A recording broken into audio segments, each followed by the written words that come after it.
তৃণমূল কংগ্রেসে নবীন প্রবীণ দ্বন্দ্বের মধ্যেই মমতা ব্যানার্জি অভিষেক ব্যানার্জিকে বেশ কিছু চরম বার্তা দিয়েছেন। তাহলে কি নতুন দল আসছে পশ্চিমবঙ্গে? বিস্তারিত জানুন আজকের এই প্রতিবেদনে। দল ও সরকার পরিচালনা নিয়ে অভ্যন্তরীণ টানাপোড়েনের মধ্যে স্পষ্ট বার্তা দিলেন মমতা বন্দ্যোপাধ্যায়। দলের একটি বৈঠকে, যেটি হয়েছে 15ই জানুয়ারি 2025, সেখানে তিনি বলেন, তৃণমূল কংগ্রেসের চেয়ারপারসন তিনি, দল ও সরকার চালাবেন তিনি যা বলবেন সেই মতোই চলতে হবে। একই দিনে অন্য প্রসঙ্গে তৃণমূল কংগ্রেসের সর্বভারতীয় সাধারণ সম্পাদক অভিষেক বন্দ্যোপাধ্যায় বলেন, দলের শৃঙ্খলা সকলকেই মেনে চলতে হবে। অর্থাৎ দেখতে গেলে একে অপরকে বার্তা দিচ্ছে একই দিনে বৈঠক থেকে।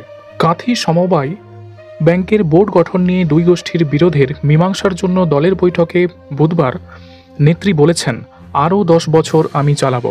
অর্থাৎ এই কথাটার মধ্যে কিন্তু বেশ কিছু গুরুত্বপূর্ণ ইঙ্গিত লুকিয়ে রয়েছে। বক্সিদার যে তালিকা দিয়েছেন তা আমার তালিকা, পাল্টা তালিকা প্রত্যাহারের নির্দেশও দিয়েছেন তিনি।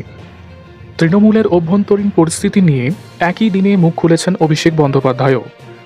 তিনি বলেছেন, যে কোনো প্রতিষ্ঠানেই মতবিরোধ হয়, একটা দল যখন বড় হয় তখন এটা স্বাভাবিক। এর পাশাপাশি শাসক দলের অন্দরে শিল্পীদের বয়কট করা নিয়ে পরিস্থিতি আরও জটিল হয়ে উঠেছে।